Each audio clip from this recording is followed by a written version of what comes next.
your man, Louie T. Welcome to Washington Football Overtime. Washington Steelers, undefeated no more. Damn, it never felt so good to be wrong. Hey, Giants. Hey, New York. Hey, where the hell you going with my division, man? Come on back. Bring my shit back. Put it down right here. Put my shit back down right here. The hell you think you going with my goddamn division, man? That's ours. We coming and take that shit. Yesterday, the Giants made a statement. They went to Seattle with Colt McCoy at quarterback and beat the Seattle Seahawks. Hell of a win. And they're playing excellent football, and that's 4 in a row for them. But I told you we had a chance to change the narrative. You want to one-up them? You want to show them that they're not running away with a goddamn thing? Go beat the damn Pittsburgh Steelers. They're 11-0, okay? They're not 8-3 like Seattle. They weren't looking skittish. They were perfect on the season. Go there and go beat them. Yeah, we got some help. 5 or 6 drops. I don't give a damn. Okay? Seattle got some help or the Giants got some help from Seattle too. This was a gutty win because they did everything I said they couldn't do and still won. We lost Antonio Gibson for the season. I already know what time it is. His toe? That's turf toe. Steven Sims had the same injury against Arizona in week 2. We ain't seen him for 6 weeks. I already know what time it is. He's done for the season more likely than not. Hope it's not broken. In any event, no Antonio Gibson. You saw what time it was going to be. He looked like he was poised to have a nice little game against them. Done for the game. We're down 14-3 at halftime. And really it was 14-0. Great job by the defense getting a stop. And the offense, who had done nothing to that point, getting some points right before the half. That was huge. And then the biggest play of the game might have been the tunnel screen to Cam Sims on 3rd and 14 or whatever the hell it was to start the second half. If we don't get that play and we got a punt, we're dead.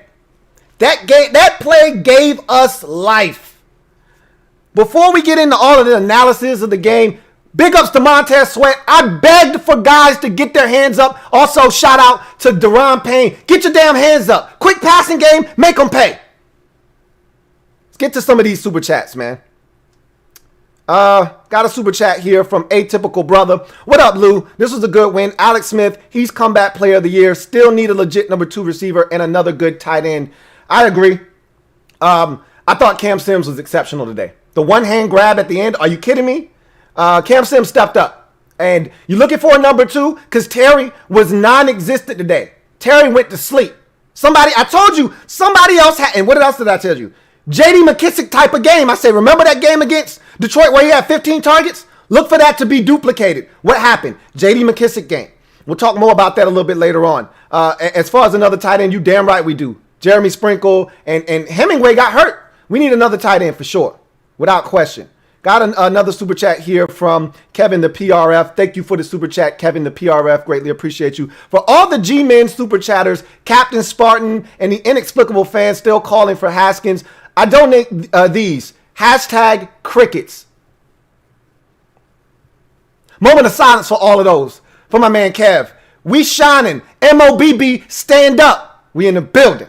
Yes. A lot of emotions in that MOBB. We went from, man, we getting destroyed to, hey, we got a chance to, hey, we got a ball game to, hey, let's go win this goddamn thing. Whew, that felt great. How about John Bostic making the game-changing play? Look at John Bostic getting involved. JDSG, thank you for the super chat, JDSG. Greatly appreciate you, who writes, HTT Dub. Montez Sweat, heard your cries, Lou. Logan, number 1. I still don't know if Logan's a number 1 tight end, but he balled out tonight. I still would love to get a athletic separator as a number 1 tight end. I don't know if they view him the same way I do, though. I think they view him as a number 1 tight end. I think they view him as a guy that's continuing to get better, which we do see him getting better. I can acknowledge that. However, I still don't think he's a tremendous separator, and he's not an athletic freak, which you would like. He's not a George Kittle. He's not a Travis Kelce. You know, those guys are athletic freaks and they're separators. That's not him, but he made plays tonight, and he's getting better. That's the one thing you have to admit. Even if you're the most staunch detractor of Logan Thomas, he's getting better. As this season has progressed, he's become more and more a big part of this offense. He was massive tonight. This game, not just the catches. How about the recovery of the fumble by J.D. McKissic? Logan Thomas put his stamp all over this football game. He really did. And Montez Sweat was outstanding in this game. Enigma RJ, thank you for the super chat. Greatly appreciate you. Enigma RJ writes, hey, Louie, second half, we shut it down. HTTWF. You know what? That's been our trademark. And I said if we could survive the first half. Now, 14-3 is not what I call survival. But I threw out this caveat in the MOBB. I said, because I didn't expect to win the toss. When I say we're down 14-3, I'm assuming we're going to lose the toss because we lose it every damn week. So when we got the points and we double dipped, I said, we got a chance. We scored the field goal right before the half. We get the ball to start the second half, and it was a bad start. We had a hands to the face penalty, or I think it was a hands to the face. There was 2 straight penalties. They were both 5-yard varieties. One was a false start. The other was a delay of game, and it's 1st and 20. And I'm like, you got to be effing kidding me. Seriously, guys? That's the way we come out to start the second half? And that wide receiver screen, that tunnel screen to Cam Sims changed the entire damn game is what it did. Massive play there. The second half, we did what we've done all season long. 3 damn points for the Steelers in the second half. That's what we do. We shut it down in the second half. So if you're going to get us, you better get us in the first half because we don't play no games in the second half. Trevor Patch, thank you for the super chat. Greatly appreciate you. Trevor writes, Super Bowl. Shit, love the collab you did with Bad Dog. I'm not doing the Super Bowl thing with you. However, and I know you're being facetious. I appreciate that, man. It was a lot of fun chopping it up with Bad Dog and all those guys, and I look forward to doing it again, man. Appreciate Bad Dog for bringing us all together. Jamal Long, thank you for the super chat. Greatly appreciate you. Jamal Long writes, Cam Sims greater than Steven Sims. Yeah, at this point, absolutely. I've been a huge supporter of Steven Sims getting more opportunities. I'm bitching and complaining in the MOBB. We got to get him more attempts. We got to get him more targets. And they throw it to him on the very next play after I bitched. They threw it to him and he dropped it. And it would have been a first down. It was on 3rd down. No less. So we had to punt. He's been killing us. But he caught the football on punts. And he did have a catch for a first down in this game. I still want to see him get more opportunities, but Cam Sims right now is separating himself from the rest of the pack as the next trustworthy guy after Terry. Metaphor, thank you for the super chat. Metaphor, greatly appreciate you. Metaphor writes, let's go, MOBB. What I say, Lou? Them whites looking nice and crispy. Put the whites on, baby. Feels good. Feels good to pop that collar. Ever since I can remember, I've been popping my collar, popping my collar, popping my collar. Nice little fits, man. Feels good to not... Look, it's almost been a month. I'm not going to speak those words, but it's almost been a month. I'm not saying. I'm just saying. Thank you for the super chat, Metaphor. Got another super chat here from Big Money Sonny. Thank you for the super chat, Big Money Sonny. Greatly appreciate you. Big Money Sonny says, what's good, Lou? I told you. You weren't the only one. There were a lot of you who said we were beating the Steelers. I didn't believe you. I wasn't confident. I said, Ron, make me a believer. Make me a believer, Ron. Ron's made me a believer. That December record for Ron Rivera, no joke. Okay, Ron has these boys playing. This is exactly what I thought would happen at the beginning of the season. I didn't know we would be playing for something meaningful, though. I said this team is going to get better as the season progresses. And you know what? I want to give a shout out to my man Protect Sports, okay? Because when the schedule came out, he predicted a Steeler victory back then. He said it's going to be an upset. Now, he didn't know the Steelers were going to be 11-0, but he said, we're going to beat the Steelers in week 13. That's my upset. I'm calling it right now. He called it back before the season started. So give a big shout out to my man Protect Sports. But a lot of you said that we were going to win this game, and I didn't believe you. So a lot of you can lay claim that I told you so because you guys were right. I was wrong. And it has never felt this good to be wrong. If being wrong feels this right, I don't want to be right. Yes, I do. But not in this case. I don't want to be right. Thank you for the super chat, Big Money Sonny. Keith Smith, thank you for the super chat. Keith Smith, greatly appreciate you. Why were people calling for Haskins to be put in on Twitter? They were doing it the same thing here in the MOBB. People were waffling. Not everybody. There were a select few, but you know that's what happens when you're struggling. And Alex, while he was struggling, it wasn't just an Alex thing. This was the entire offense. I thought Scott Turner was having some trouble with his play calling. I didn't think he was getting any help. Terry didn't make any plays. There were opportunities for Terry to make some plays. I thought that this was a collective effort. It wasn't just Alex. The offensive line didn't give him chances to step into throws. He was under duress for much of the night. This was a hell of a performance by Alex Smith. To me, this was his best performance of his Washington career to this point. This was outstanding because he was under duress for the vast majority of the night. Not to mention that he got stepped on by his own player and cut his shin open, and he's bleeding profusely, and he's still out there gutting it out. I thought Alex was exceptional tonight, especially with all the pressure that he faced. He moved around well, got out of the pocket a couple of times, made some great throws under duress. I thought Alex was exceptional, and the people that want Haskins in, they're just people that want Haskins in regardless. Got another super chat here from DMV Fan 123. Thank you for the super chat, DMV Fan 123, who writes, "Turn me up, Lou. Ooh, I've been wanting these SOBs since that 2016 A.B. twerk game. I've been wanting them so bad. This feels so good. Revenge is a dish best served ice cold. And God damn it, that victory was so cold-blooded. That shit was cold-blooded. And I love it. This was damn near 30 years. 30 years. We ain't beaten them since 91. 30 years of ass whoopings. All rolled up into one sweet, sweet victory. Damn, this felt good. Damn, it felt good. Got one here from Martin Matthews. Double M, thank you for the super chat, who writes, "Hey, Louie, got him. We got him." Yes, indeed, we did. We got him. I love it. See. Got another super chat here from, let's see where we at right here. Got one here from King of the North. My man, King of the North, thank you for the super chat. Greatly appreciate you. King of the North writes, "Take that, New York. Take that, Pittsburgh. Take that, haters. Best win since last week, baby." You love it when the next one is just as sweet as the last one. And it's better than the last one. They just getting better with time, man.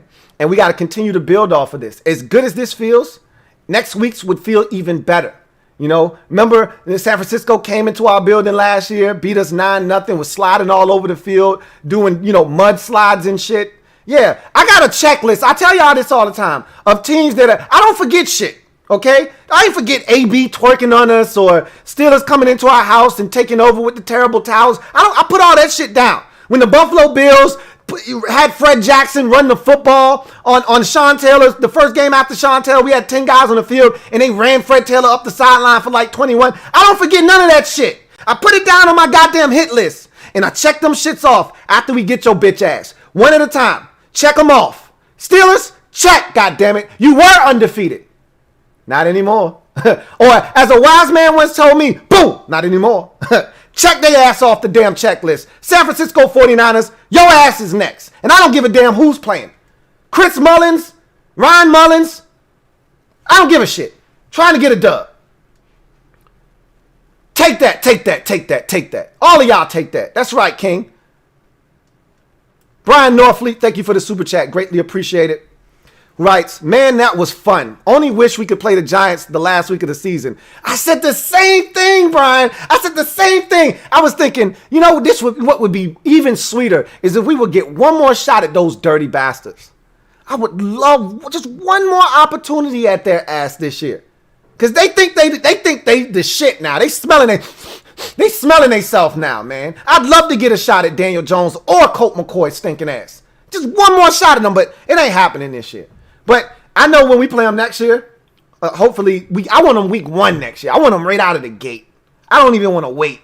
Let me get those boys. I want them week 1 and week 17 next year. Give it to me right out the gate. Man, was this fun. You're right. This was fun. I ain't gonna lie to you, though. I'm not gonna lie to you. My heart skipped a beat when D-Hop was up for the game.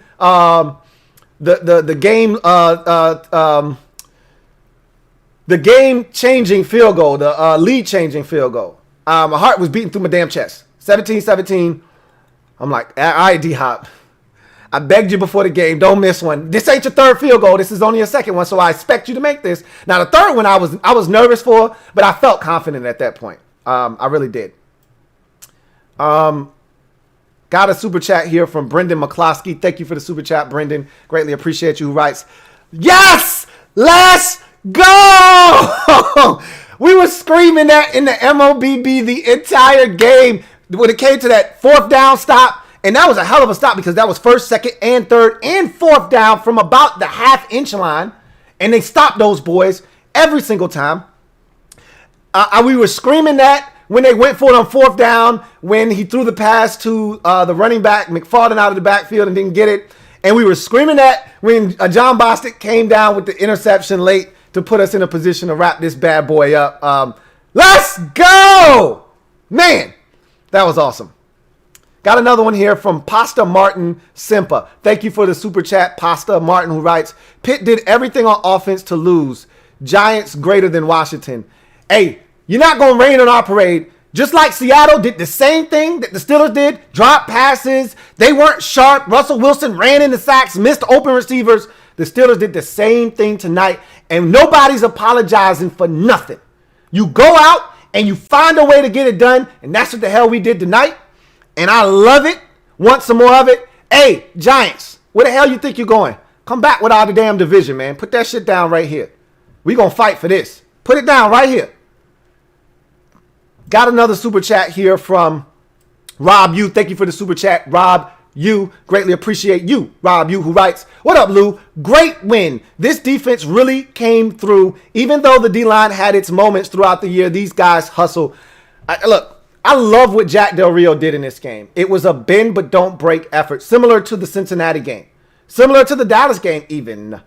Don't give up the big play. We did give up the big play in this game, one, but it was because of missed tackles. It wasn't because a guy got behind us.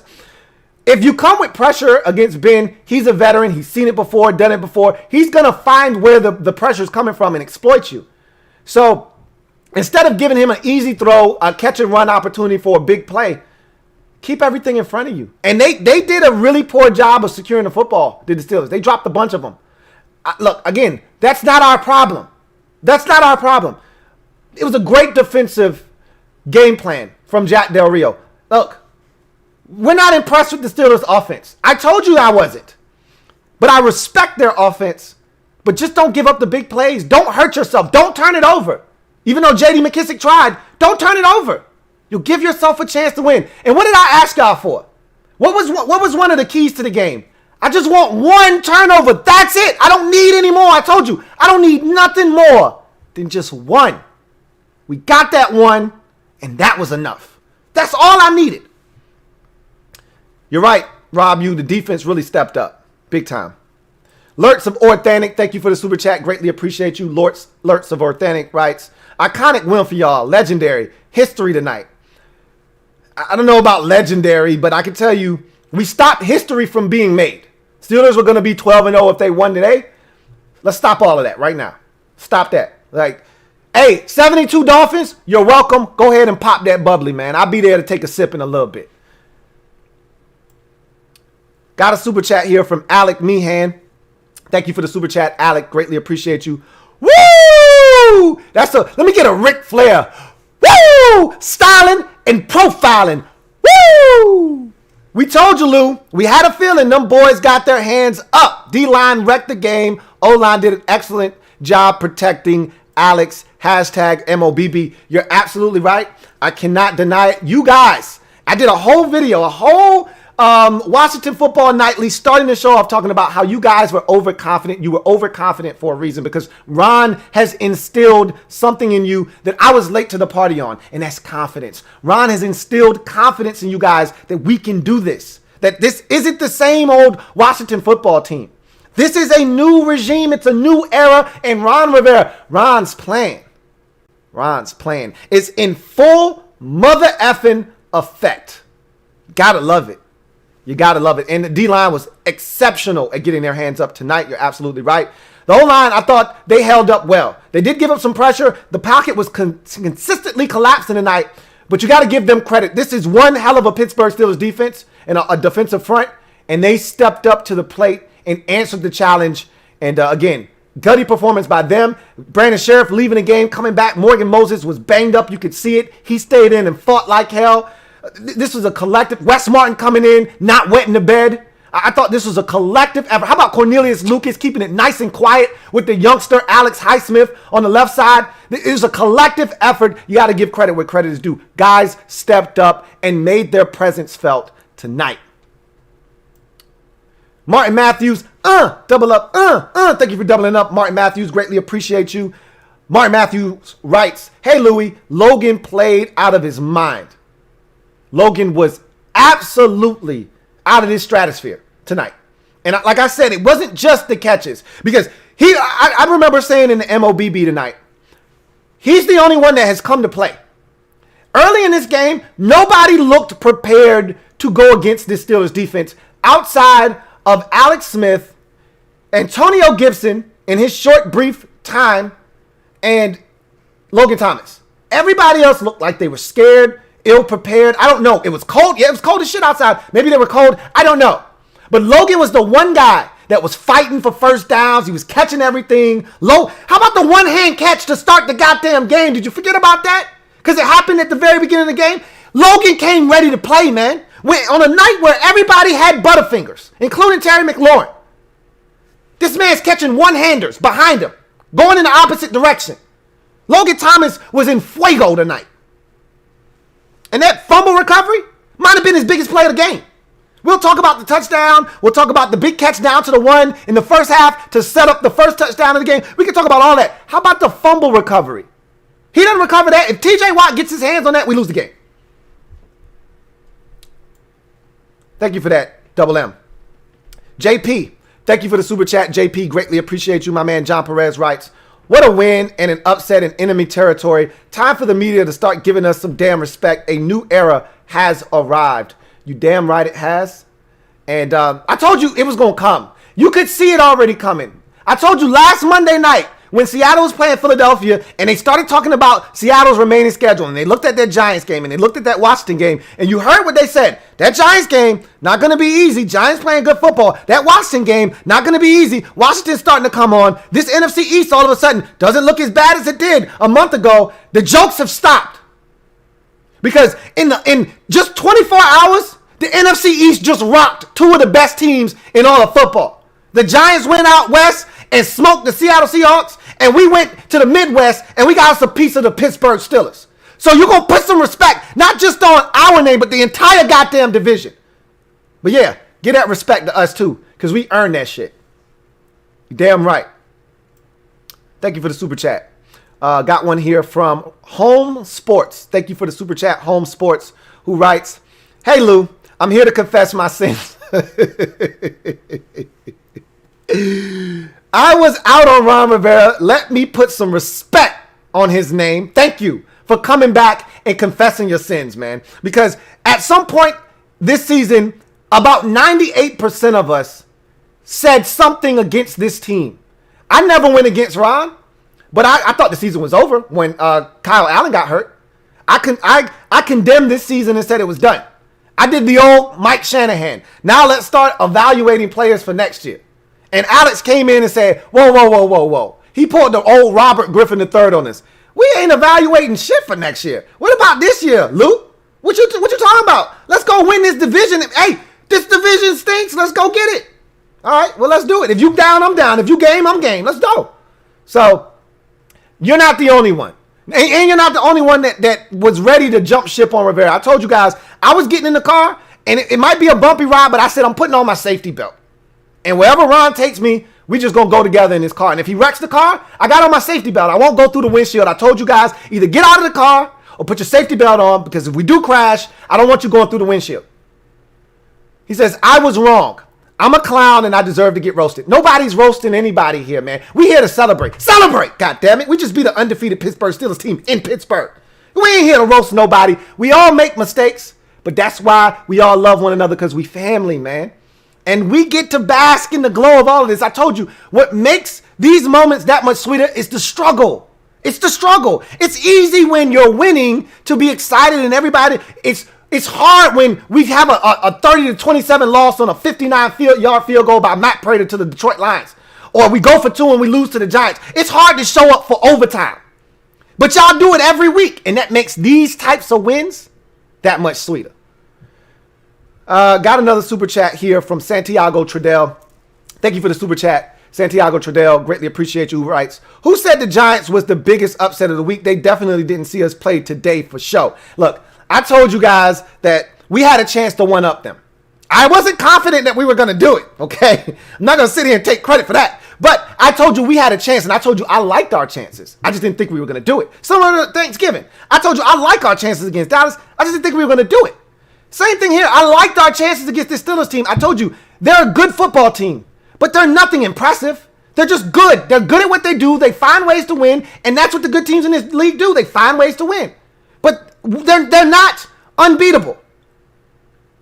And they proved it in this game. They're beatable. Very, very beatable. And we went there and we took care of business. So now we've got the biggest upset, not just of the week. We got the biggest upset of the season.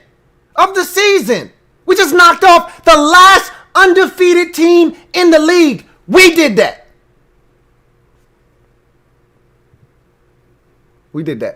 I said we needed to go 2-3 on this 3-game roadie stretch.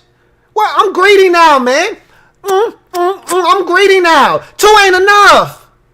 I feel like Smokey with his mom saying, here, take this to the store and bring me back some cigarettes. He said, that ain't enough.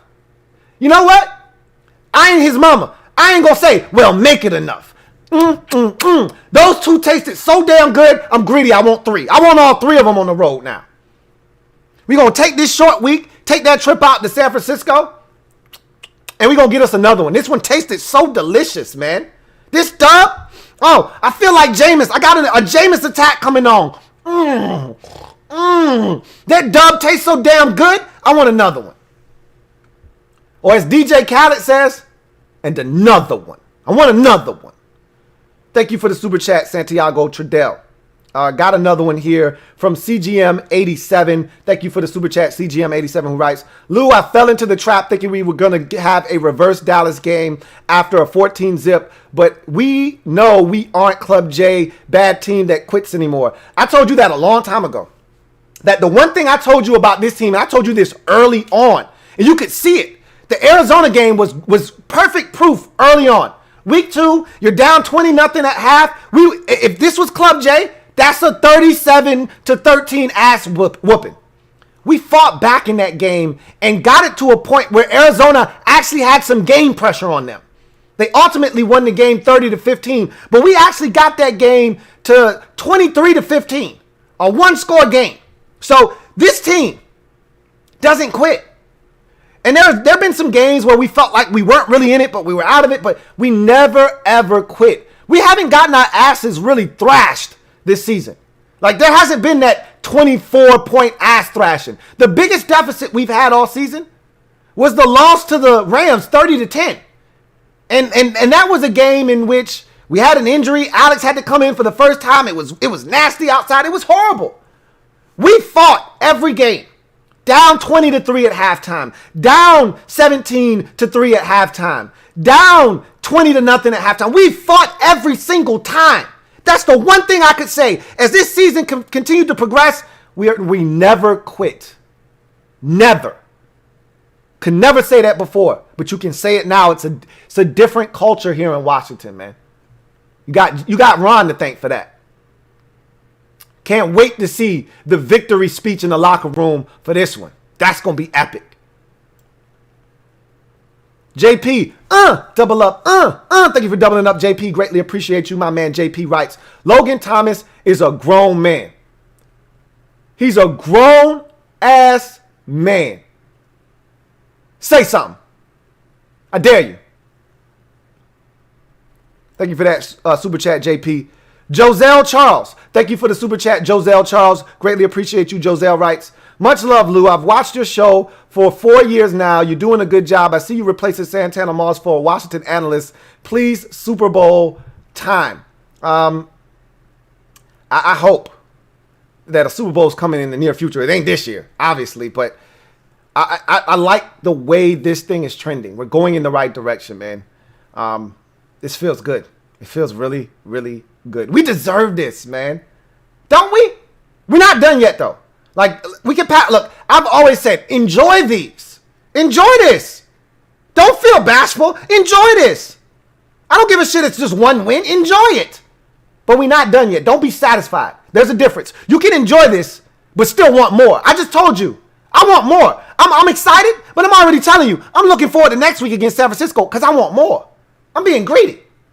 I want more. Carlton Pagano Jackson, my man CPJ, thank you for the super chat. Greatly appreciate you. CPJ writes, Lou, we did it, baby.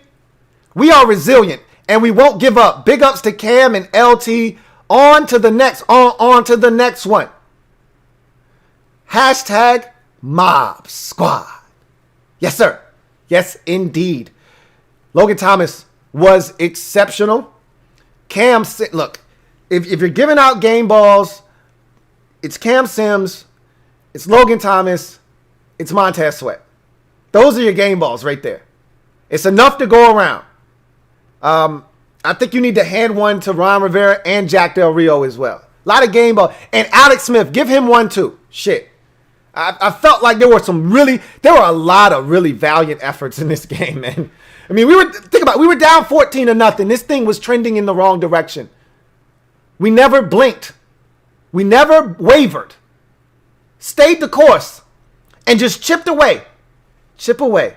Chip away, man. I used to hate milk growing up. I still do.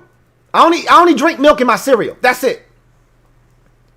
And you know what I would do when my mom would make me sit at the table and drink my milk, and she would give me a half a glass. And I would sit there, and my stomach would start to turn, and I'd be crying at the what a drink. You know how you get because you cry so much. Oh, what a drink this milk. You know what I would do? I would take little sips. Little sip. Little sip. Little sip. Just chip away. And then eventually, 3 hours later, just like today, 3 hours later, you look up. Oh, look at that. That lead that they had, 14-0, it's gone. How about that? Now we got a chance to take the lead. Just like that milk. How about that? The glass is empty. Feels goddamn good. Feels really, really good. I said got. PRM, thank you for the super chat. PRM. Hail from the UK. What a roller coaster. People stepped up at the right time. Great win. Indeed. And they took turns. It was Cam Sims. It was Logan Thomas. It was Montez Sweat. It was John Bostic. It was Kendall Fuller, who was the GOAT for much of the game. How about that 3rd-and-1 stop? Okay? Everybody chipped in. Jimmy Moreland, I thought, had a really solid game. Missed a tackle or two, but he was there all game long. Tough assignment. Okay? Everybody took their turns stepping up. Deron Payne on a 3rd down. They want to run a draw, try to catch us sleeping. Huge play because it got us great field position. Okay? You can't underestimate these things. Got another super chat here from King of the North. Double up. Thank you for doubling up, King of the North. Greatly appreciate you. King of the North writes, Lou, you called it, bro. D lineman, get your hands up. Another receiver besides Terry needs to step up, and more 41. Give me more 41 first down receptions. I talked about the things that I saw from this Steelers team all season long, but in particular, watching them last week against the Ravens. Everything I saw in that game led me to believe that J.D. McKissic, you want something against this defense? I told you we needed to go down the field. That's the one thing I didn't think we did enough of. To stretch the field vertically, to then back them off so that you could work J.D. underneath. But what they started to do was attack the middle of the field. The Steelers started to then react to that, and that opened up J.D. on the sideline. So we still got to it. It just took a little while to get there, but I knew this was going to be a big J.D. McKissic game. I said, look, it's the quick passing game. Everybody knows this. I was disappointed because we didn't do it against Kyler Murray. Remember, that was one of my keys to the game because Kyler Murray and the Arizona Cardinals loved the quick passing game. And I put out a film study on Kyler Murray and San Francisco getting their hands up, batting the ball in the air and picking it off. And I said, if we could do this against Arizona, we'll have a chance. Well, we didn't. We did it today, though. And that was the difference in the game. Get your hands up. And I said, they're going to take away Terry McLaurin. They're not 11-0 for nothing. Mike Tomlin isn't one of the best coaches in the league for nothing. You knew he was going to have a game plan. You heard what he said. The disrespect is real. I don't blame him, though. He said on first and second down, it's 24 and 17, meaning Gibson and McLaurin. On third down, it's 17 and 41. That's what he reduced our offense to. Forget about 82, forget about 89, forget about 15, forget about 83. They ain't shit. That's essentially what he said. Focus on 24 and 17 on first and second down, and on third down when they need it, focus on 17 and 41. That's how the league views us. You got two guys on first and second down that you go to, and you got two guys on third down that you're going to. Well, shit. If that's what they're going to do to us, other guys have to step up. He knew 41 was going to do him, and he still did him. He didn't account for 89, though. Usually, they don't. Thank you for the super chat, King of the North. Santiago Tradell, double up, Thank you for doubling up, Santiago Tradell. Greatly appreciate you. Who writes, I wonder how Stephen A. Smith feels right now. Honestly, I don't give a shit how he feels. Take that, stick it in your pipe and smoke it. I know he hate the Cowboys. I'm pretty sure he don't love us either. He's a damn Eagles fan. He can go sit the hell down too. DMV Pride 10. Thank you for the super chat. Who writes, Lou, we won without Gibson and Scary Terry. That's huge. It is, but I'm going to tell you right now, the biggest loss of the game is Gibson. And I thought we were going to lose the game, and I was going to say, you know what? The biggest loss wasn't the final score. The biggest loss of the game was Antonio Gibson. He's done for the season, I think. Unless we win a playoff game. That's the only way we have a chance of getting him back. Is if we make it to the postseason and then we win a game. Because I don't think we're going to see him for at least 5 weeks with that toe injury. Okay? So, I hope I'm wrong. I hope it's a very, very mild sprain of his toe and he misses 2 weeks or so and he's able to come back down the stretch. But highly unlikely. When you get turf toe, that shit is just debilitating. If you've ever hurt your big toe, you don't really realize just how impactful your big toe is until you hurt it. I've hurt my big toe before. It'll take the biggest man and reduce him to next to nothing. It'll cripple your ass, send you down to your knees. Hurt your big toe. Take your ass out quick, fast, and in a hurry. That was huge, though. DMV Pride 10. The two guys that you expect to carry the load, non-factors, still win the game. That's massive. Billy Ampifo. Thank you for the super chat. Greatly appreciate you, Billy Ampifo. Greatly appreciate you. Who writes, hey, I want everyone in the MOBB to stop disrespecting our defense. They're great. They just needed some help from the offense. This is the thing about people when the defense gives something up. I was frustrated with the defense, not because of them giving up the touchdown or even a second touchdown. I was disappointed early on because they didn't have to give it up. They didn't have to give it up. And they had opportunities to get off the field. And there was a third and long, and then there was another third and long, and we kept letting them convert. But this defense, you're right. They are a great defense. Here's why. Because they don't break. They don't break. They don't give it up. That goal line stand, that's, along with Terry's tackle of Jalen Smith, that's another season-defining play. Because, again, a season-defining moment. Because if that doesn't happen, we lose this game. If that doesn't happen, we lose this game. That was a momentous turn in that football game. Had to have it. Along with the Cam Sims wide receiver screen. Those are the two plays that I thought shaped and molded this effort because we were down at the time of that stop. And that said to me, hey, we ain't quitting.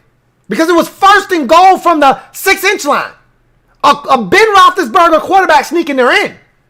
And they thought they were going to run it in, and they weren't going to run it in. And they thought they were going to throw it in, and they were not going to throw it in. And they thought they were going to run it on fourth down, and Chase Young said, no, the hell you're not. That was massive. This defense stood up. And you know what I was saying? When we tied it up at 17, I said, all right, we're going to find out if this defense is legit or not. Because in Detroit, when we scratched, clawed, and got our way back to 24-24, what did the defense do? Gave up a field goal. Made it 27. That shit hurt. That hurt to me more so than the field goal at the end. Because we had all the momentum. We just needed to stop. And we couldn't get it. They moved it down the field, but because of their field goal kicking situation, and we knew it was going to come into handy, we said that field goal situation could backfire, them not having their kicker, and it did. Because they would have kicked a field goal there if they had Chris Boswell, but they didn't. They had to go for it. And Ben had an open receiver, kind of missed him, but you'd like that receiver, McFarland, to adjust better. He didn't. I'll take it. I'm not going to turn down any help. You know how I feel about that. Thank you for the super chat, Billy Ampafo. But sometimes people can get a little antsy in the MOBB, but it's because they want results. You're tired of losing. But this defense is legit. Now, I've been talking about it all season long. Excuse me. Thank you for tripling up, King of the North. Greatly appreciate you. King of the North writes, been since 91. Feels good. Feels good. Feels good. You don't know how good it feels. When you say, hey, we ain't beat them since 91. Say what? You ain't beat them since when? Since Bush 1 was in the presidency? Really? Yeah, man, it's been that long, man. Man, it feels good to be a gangster. Harvey Mills, thank you for the super chat. Greatly appreciate you. Harvey Mill writes, time for the media to sing our praises tomorrow. They will. They'll give us some love. I halfway don't even want it. But, it beats the alternative of them talking shit about us. But I don't want your respect now because you've been shitting on it. I told you there's only a select few media members that I roll with because they were there from the beginning. I love the people that started from the bottom. Now we here. I love the people that start with the bottom, and because I know I can trust you. You ain't just here for the ride. I know I can trust you because you was there when we was at the bottom. When we were 1-5, you was right there. So when we were 2-7, left for dead after the Detroit game, you was right there by our side. So I don't really want to hear from the people now. There's only my man on Good Morning Football. I forgot his name. Y'all know who I'm talking about. I rocks with him because he's been rocking with us since day one. All right. Bucky Brooks, I rock with him because he's been rocking with us since day one. There's a lot of people out there. The disrespect is so palpable. I could cut it with a knife. I love it though. I feed off of that negative energy. So keep bringing it. Brandon Hayes, thank you for the super chat. Greatly appreciate you. Brandon writes, yo, stay woke. So stay woke. They tried to. I told you. What was the name of what was the name of the video I did on Friday? Catch the Steelers sleeping. Can we catch the Steelers sleeping? Stay woke, baby, sleep. Call them sleeping, baby. If I'm dreaming, just leave me asleep. Don't wake me up till my dream is complete. Let them sleep. I'm still dreaming and it feels damn good.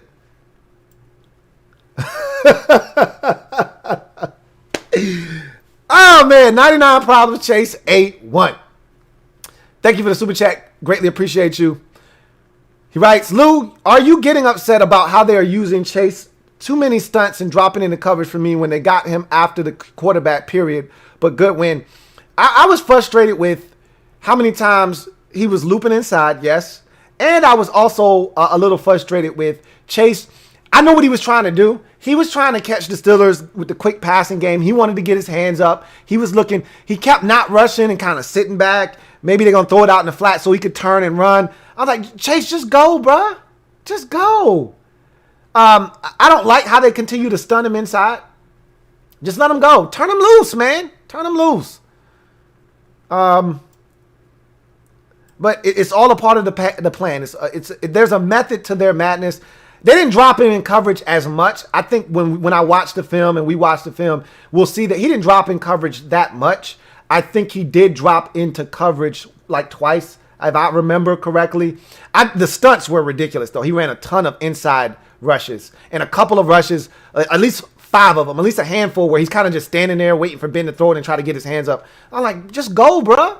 And if you see him loading up to throw, then you get your hands up, but just go. Rob U, double up, thank you for doubling up, Rob U. Greatly appreciate you. Rob U writes, with so much attention on Terry, things really opened up for Cam Sims and Logan Thomas, who both balled out. Absolutely. I thought Cam Sims was the star of the second half, and Logan Thomas was his co-star. But Logan was the star of the first half by far and away. We didn't have anybody else stepping up but Logan.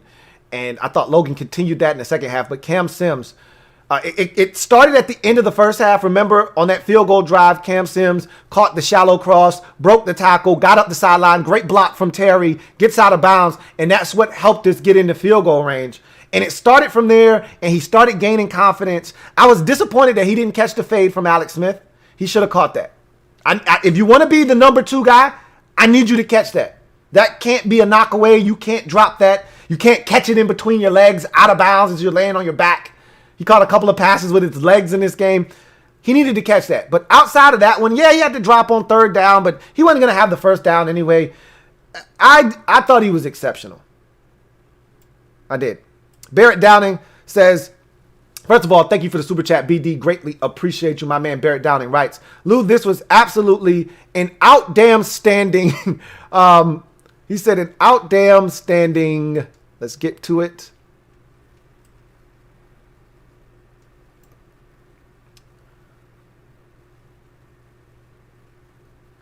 An out-damn-standing respect is what he said.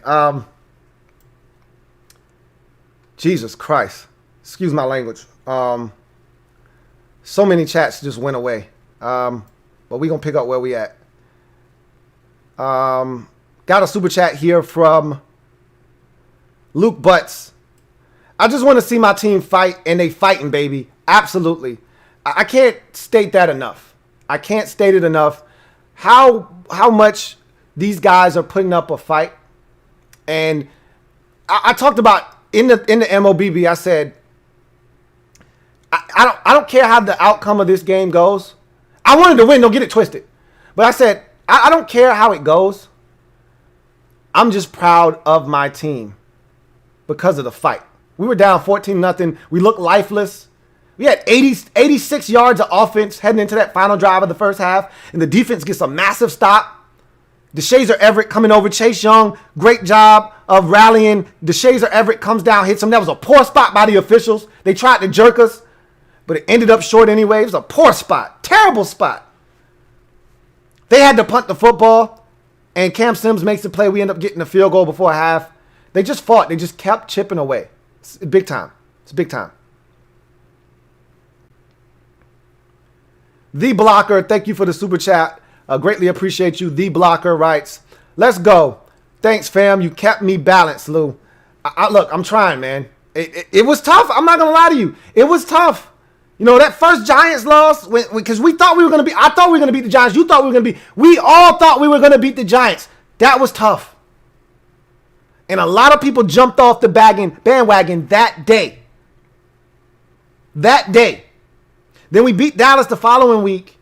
And you're sitting there saying, okay, 2-5, going into the bye, not bad. Come out of the bye, and you got the Giants again. And you're like, we're going to beat their ass this time. We had them right where we wanted them. And we lose again, and a lot of you said, I'm done with this team. I'm done. I was right there. I wasn't done with the team, but I thought the season was done because we lost Kyle Allen that day. So, I just appreciate y'all continuing to rock with us. That's it. Just keep rocking with us. Got a super chat here from my man, Double M. Thank you for tripling up, Double M. Greatly appreciate you. My man, Double M writes, hey, Louie, I'm curious. Was that Hudson playing linebacker on some of the plays? Yes. On the stop, down on the goal line on that momentous stop, on that second down run, that was Khalik Hudson hitting the running back and turning him away down by the goal line. So Khalik Hudson got some run down by the goal line. Yes, he did. So, and I'll point that out on the film breakdown. Khalik Hudson, he made his presence felt, man. CPJ, thank you for doubling up. Double up. Thank you for doubling up, CPJ. Greatly appreciate you. Who writes, did Stephon Tuitt pad his stats today? LOL, talk is cheap. This is a grown man's game. I didn't hear from Stephon Tuitt at all today. I know he did make one tackle, but he was rather quiet today. Rather quiet. So just like I like it. Nice and quiet.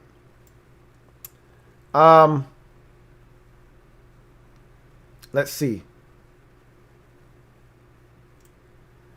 All right. Got another super chat. This one is from Alec Meehan. Double up. Thank you for the super chat, Alec Meehan. Greatly appreciate you. Alec Meehan writes, if I hear any more Chase Young slander by people calling him a bust, I'm just pulling up that 4th and 1 play when he just manhandles Benny Snell. There are so many of those plays this season. That's why the Chase Young slander doesn't make any sense. And it never did. Even when the sack numbers weren't there, and they still might not be to some of your satisfaction, he's still making plays. He's still impacting the game. That's what he does on a weekly basis.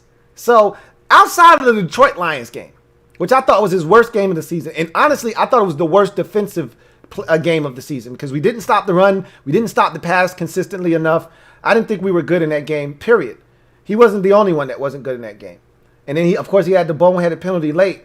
Outside of that game, Chase Young has been impactful in every single game he's played in, minus the Cleveland game in which that's the game he got hurt.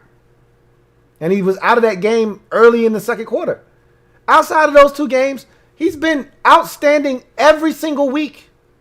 He impacts the game in different ways. I just talked about that 3rd and short play that they throw it out into the flats. A tackle is missed. Chase runs him down. Juju Smith-Schuster's going to get the first down. Here comes DeShazer Everett. But without Chase Young's hustle, he's going to get that first down.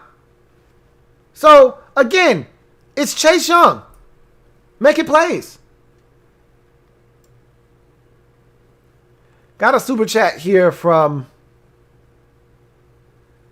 Rob Yu. Thank you for tripling up, Rob Yu. Greatly appreciate you, Rob Yu, who writes, I've really seen growth in Moreland, but is it me or does it seem like when Fuller has a bad game, it's really bad?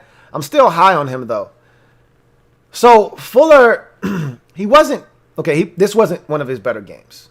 And you're referencing this game and the Detroit game. And those were his two really bad games.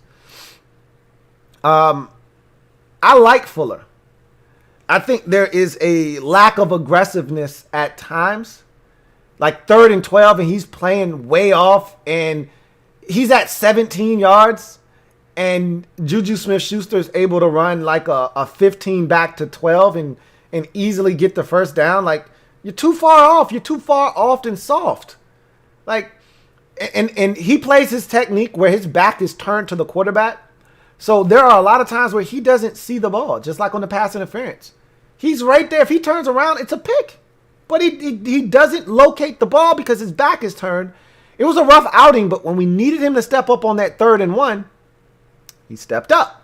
So, with corners, you got to have short-term memory. You're going to get beat. You're going to make mistakes. Plays are going to get made. These guys get paid too. All of those things apply. But as a cornerback, no other position requires you to have more selective memory than the cornerback position because you can make a great play and then get beat on the next one, or you could get beat on this play and make a great play on the next one, but I need your head in the game. You can't let one bad play turn into 2, turn into 3. You got to find a way to compartmentalize. Okay, that play's done. Put that one away. Move on to the next one. And that's what he did in this game. Thank you for the super chat. Joselle Charles, thank you for doubling up. Greatly appreciate you. Double up. Thank you for doubling up, Joselle Charles. Got another super chat here from, I think it's, got another one here. Let's go back up some more. Got another one here from Joselle Charles. Thank you for tripling up. Joselle Charles writes, my B, Alex Smith, comeback player of the year. My bad, obviously. He had that in the bank. It was between him and Ben, but he had that in the bank. Once he was able to play more than one game and actually look like he could play, it was in the bag. Like, I still thought that even after the Rams game, if he didn't play another snap, I still thought the comeback player of the year was Alex Smith. Come on. Like, I know what Ben's doing is great, but we all saw the Project 11 documentary. Like, the fact that this man is on a professional football field, playing professional tackle football, it's comeback player of the year right there. But to see what he's doing, he's got a chance to lead this team to an NFC East divisional crown. It's hands down Alex Smith for a comeback player of the year, without a doubt. Without a doubt. Got another super chat here from Jose Martin. Thank you for the super chat, Jose Martin, who writes, Kendall Fuller pissed me off today. His worst game by far this year. I think this was his second worst game. I thought the Lions game was way worse because he gave up 2 touchdowns in that game. He didn't give up any touchdowns in this game. He just gave up some plays. I take that back. He missed the tackle on James Washington in the first half to make it 14-0. So it was a rough game for him.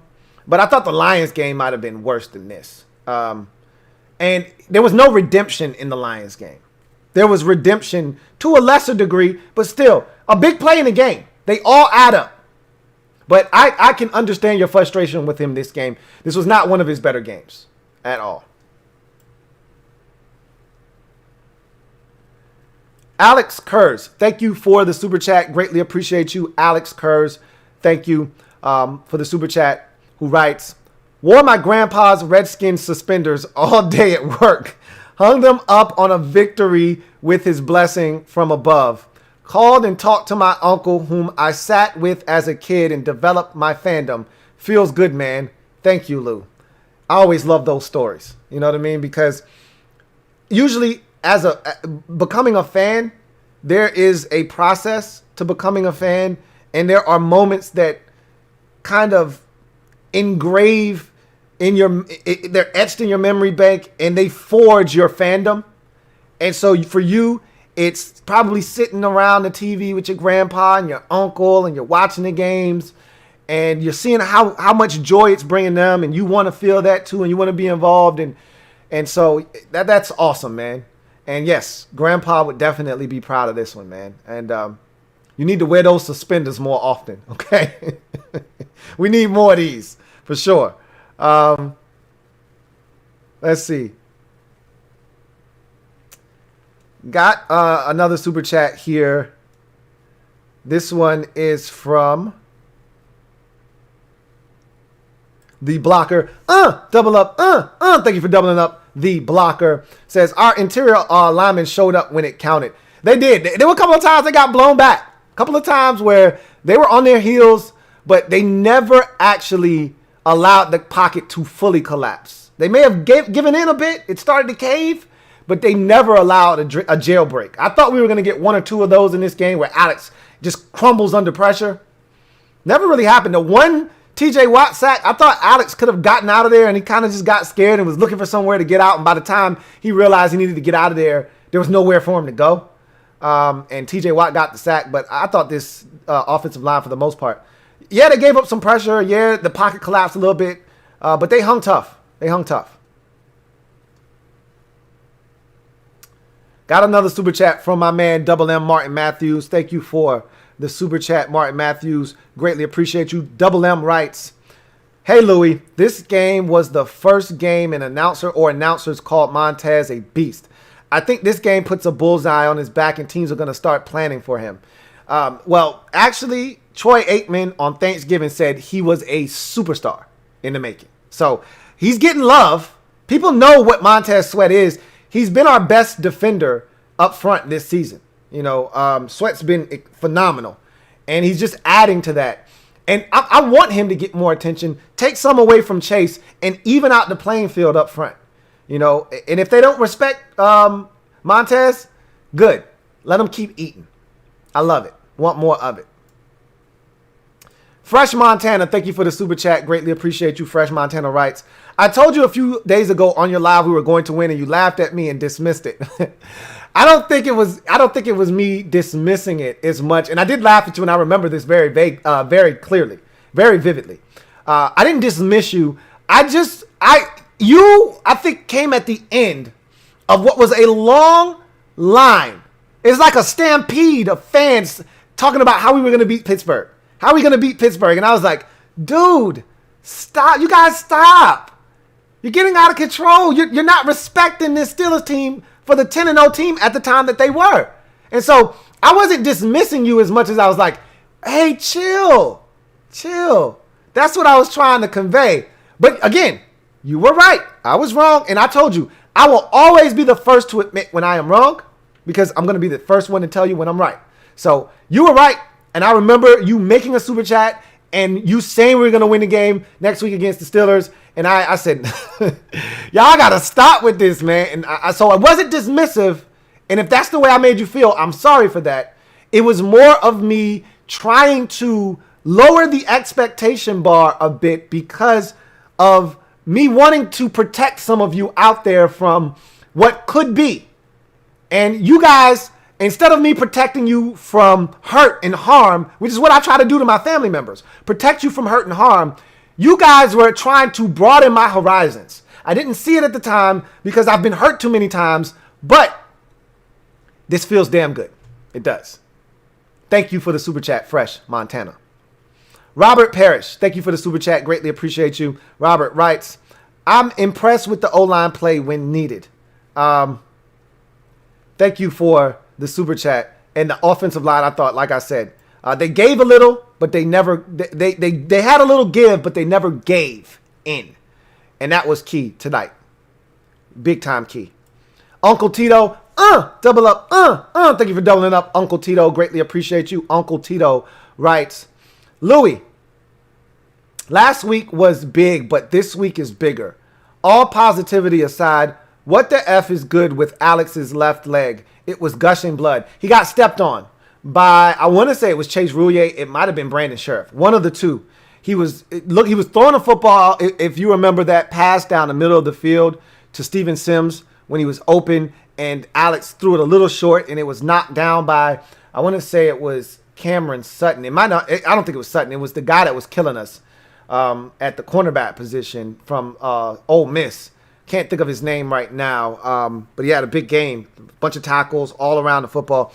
He broke it up, and a lot of people were like, "Oh, Alex has a noodle arm. He doesn't have." The pressure of the pocket was collapsed. He didn't get to step into that, and he actually got stepped on, and that's what happened. It cut his shin. He got spiked essentially. And so, yeah, that's where the blood had came from there. Got another super chat from Alonzo Yarborough. Thank you for the super chat, Alonzo. Greatly appreciate you. Alonzo writes, we need to grab Corey Davis in free agency. I've been banging the table for that. He's been stepping up for the Titans. They'd be foolish to let him walk. If I'm the Titans, he goes nowhere in free agency. The assumption is they'll slap the franchise tag if they can't come to some kind of long-term agreement with Corey Davis. I don't think they're going to allow him to leave, though. It'd be foolish on their part. He's been arguably their best receiver this season. So, although I want him, I don't think he's going anywhere. I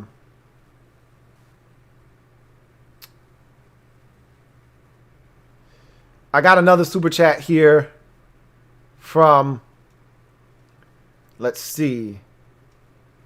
Super chat here from The Blocker. Thank you for tripling up. The Blocker, greatly appreciate you. The Blocker writes, triple up. We got a win versus an 11-0 team on Monday night first of all. Let's go Washington football team. When have we done this in the past? So 11-0, no, we haven't done that. That's a rare feat. First of all, not a lot of teams get to 10-0, 11-0, 12-0, or, anything of the sort. But in terms of winning on a national stage, we just did it last week. Now, that wasn't a good team. If you want to go back to the last time we actually beat a good team on a primetime stage, you got to go back to 2016 versus the Green Bay Packers on a Sunday night when Kirk outdueled Aaron Rodgers, and we scored, I think, either 40 or 41 that night. So, that would be the last time that we've been on the stage this big, even though not everybody watched it. Again, this wasn't a Monday night football game. This was still regionally shown. So not everybody was exposed to this, but the people that needed to see it, they saw it. That's all that matters. Hunter Hodovic, thank you for the super chat. Hunter Hodovic, I might have messed that one up again. I think you told me how to pronounce it. Sorry. Let's go, T. Strong celebratory drink for a strong win, man. Hell of a game. Love all of y'all and love this team, man. HTTWFT. Ron's plan. Indeed. I got a drink waiting for me. And I don't usually drink during the weekdays. Monday through Thursday, I usually do not drink. I got a nice drink waiting on me, man. I got to celebrate. Got to. This one is too good. You might get some drunk Louie later on tonight. I'm not saying. I'm just saying. I don't know how many I'm going to knock back, but I'm feeling good. That's for sure. Marcus Bradley, thank you for the super chat. Marcus Bradley writes, Sweat finally made me ready to leave Kerrigan behind. Looks great this year. That was one of my biggest knocks of this game. Too much Kerrigan. Even though I thought Kerrigan had some good rushes. There was one where he absolutely threw the right tackle aside, got to Big Ben as he was trying to throw the football. He still completed. That was the pass that Kendall Fuller fell on the ground on that 3rd down and like 4. And Kendall lost his footing. Juju Smith-Schuster broke out, caught it, and got the 1st down. But later on that drive, Kendall was able to break it up on 3rd and 1. So he redeemed himself. But Kerrigan had some good rushes, but I want as much Sweat and Young as I can possibly get, which is why I keep advocating for a package where Sweat, Young, Payne, and Kerrigan are all on the field at the same time. I don't think we're going to get it. If we haven't gotten it to this point, I don't anticipate getting it this season.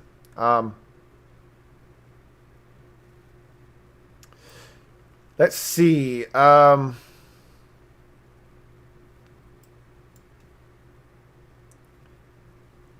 got another super chat here from James H. Thank you for the super chat, James H., who writes, F them, no respect.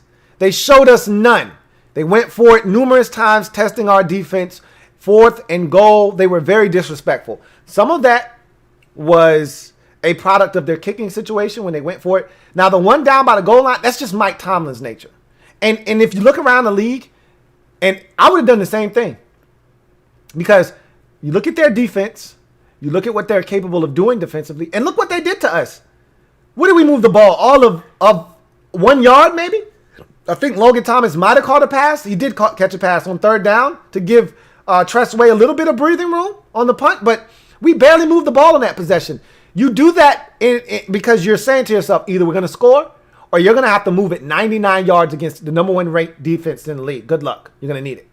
You hope that you get a safety or force a turnover. Remember when we went for it against Dallas and didn't get it? That wasn't disrespectful. That was just us believing in our defense that if we didn't get it, the defense was going to be able to get a stop. What happens? Landon Collins forces a fumble. It's a safety, and we get 2 points out of it. So it wasn't disrespect in that regard. It was just them believing in their offense. And if not offense stepping up, they believe in their defense just as much. So I don't think it was a sign of disrespect as much as it was. They wanted points. Wanted a touchdown. They got all the way down there. They felt like they should have been able to get it in. And luckily enough for us, they weren't able to. Brendan McCloskey, double up. Thank you for doubling up, Brendan. Greatly appreciate you. Who writes, God damn, I love this team. Me too. You know, I find myself saying that, you know, with certain teams. I remember 2 years ago with my Braves when we weren't supposed to be good and we were the baby Braves and we snuck up on everybody out of nowhere and we were having fun, bringer of rain in the dugout and all of that stuff. And I was like, man, I love this team. Watched my Grizzlies last year, and I see them coming of age, and they're having fun, and nobody expecting anything out of them.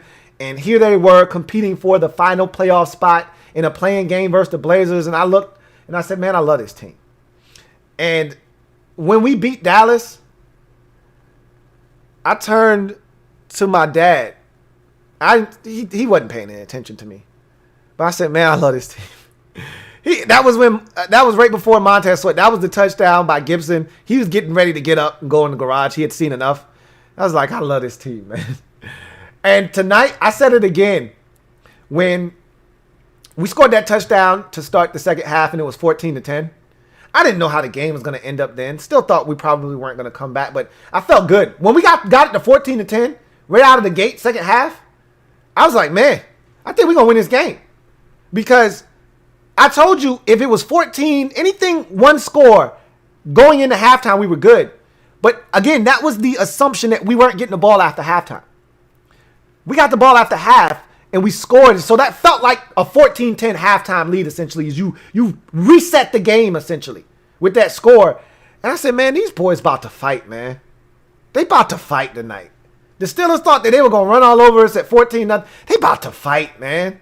And even if they win, they getting into a fight tonight, man. Bloody knuckles, scratches and black eyes and bruises and bumps. They getting in a fight tonight. And I said, whatever happens, I'm proud of these boys. No moral victories. I'm going to be pissed if we lose, but I'm proud of these boys, man. And we scratched, clawed, and found a way to get another brick in the left-hand column. Our third in a row. I love it, man. I love it. I love this team. I'm with you.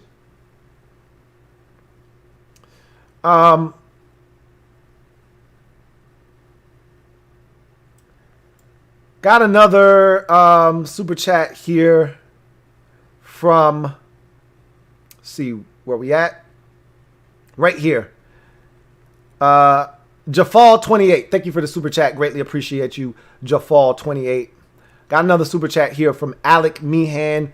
Thank you, Alec Meehan, for tripling up. Really appreciate you. Alec writes, with this win, I got us going 8-8. It's not out of the realm of possibility. I think we were all counting this as a loss. Remember, I said 7-9. So if you add this win in here, yeah, 8-8 is very possible. Just like the Giants. Everybody was like, yo, what about 8-8 for the Giants, man? What about 500? Why not? Why not 9-7? Shit, let's shoot for the damn moon. Why set the bar at, who the hell is on the schedule tougher than the Steelers? Why not 9-7? Why do we have to be 8-8? Why do we have to be 7-9? Let's shoot for the moon. Why we got to lose again? Let's be dangerous going into the playoffs. Let's wake up feeling dangerous. Alonzo Yarborough. Double up. Thank you for doubling up. Lonzo, greatly appreciate you, who writes, I've been saying the football team was going to lose since the Bengals game. All wins have occurred thus far. Taking it for the team. Hashtag taking it for the team. Hey, look, whatever you got to do to keep the ball rolling in the right direction, I'm all for it. You know, whether it's my man wearing his grandfather's suspenders or you got to keep saying we're going to lose, I don't really care. Whatever's working, keep it going. I love the mojo that we got going right now. So keep it going. Got a super chat here from Kevin the PRF. Thank you for the super chat, Kevin the PRF. Thank you for doubling up. Double up. Kev writes, I didn't know Cam Sutton from Adam before, but I hate him now. I think it's just that Michael Irvin thick-ass mustache. Oh, man. You notice all the little things, too. You just like me. You notice the little, small, fine, intricate details that most people aren't paying attention to. There are a few of you out there that see the game the way that I do. You know, early in the game, there was a holding, egregious holding on Logan Thomas over the middle of the field. The officials missed it. It is what it is. But somebody else was like, man, they were mugging Logan on that third down. Yep, I saw it. Damn sure did. They didn't call it. Reborn Soul Vibes. My girl Rebe, thank you so much for the super chat and the love. And I'm sorry, I apologize so much for missing your first super chat. There were so many comments coming in, it wiped it away. I apologize to anybody out there that super chatted and I didn't get to it. There were there were over 1,000 people in the chat tonight. I had no idea that so many people were watching and so many comments were coming in, or I would have went through the super chats much faster. But I apologize out there to every single one of you that had a super chat that did not get read, including your first one. So let me double up for you first and foremost. Double up. Thank you, Rebe. Glad to hear from you. Rebe writes, congratulations, Lou. My Eagles are a tall glass of yucky milk. If it's not us, I'd rather it. I want it to be you guys. The other two can kick rocks with sandals on. I want them to kick rocks with no sandals on, Rebe. Make it even worse. I want them to stub a toe. Okay. Thank you so much. I really appreciate your blessing. That means a lot coming from an Eagles fan, that you would like to see us win more so than Dallas and the Giants. I really do appreciate that. Thank you so much, Reby. And good hearing from you. Got another super chat here. This one is from Alan West. Thank you for the super chat, Alan West. Greatly appreciate you. Alan writes, I got to stop giving up on us early. This is not Jay Gruden's team anymore. Absolutely. And again, you've been brainwashed. I'm not mad at you for that. If you've been around long enough, whether it was Jay Gruden or going back a little bit further and it was Jim Zorn or it was Mike Shanahan towards the end, we've seen a lot of bad football. A lot of bad football. And in 6 years of Jay Gruden will brainwash you into thinking that every bad start is going to result in an ass whooping. So I'm not mad at you for feeling that way. Because I keep thinking we're going to lose these tough games because 6 years of Jay Gruden gets you in the mindset of any big game we're going to lose because that's not what we do. So you have to retrain your brain. It's hard. I know. Because I'm in the process of having to do that. But you can't give up. If nothing else, you can't give up on this team. They've never given up on us this season. Not once. Not a single time. And that's the one thing I can say. We've lost some tough games, and there have been other games where we felt like we weren't as competitive, but we hung in. They've never quit on us. Not one time. Not when Ron was waving a white flag late in ball games and not using his time. These guys never quit. Not one time. So you can't quit on them.